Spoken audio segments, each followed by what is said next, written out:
You ask Tiger to solve. This deals with linear equations with one unknown. The final result is x equals -9. Let's solve it step by step. Simplify the expression. Group all constants on the right side of the equation. Add 7 to both sides. Simplify the arithmetic.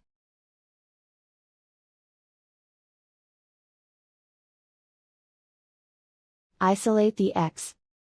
Divide both sides by -5. Cancel out the negatives.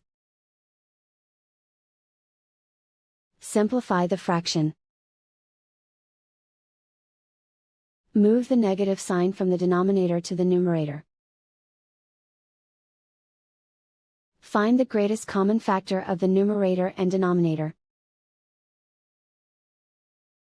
Factor out and cancel the greatest common factor. And so the final result is x equals -9.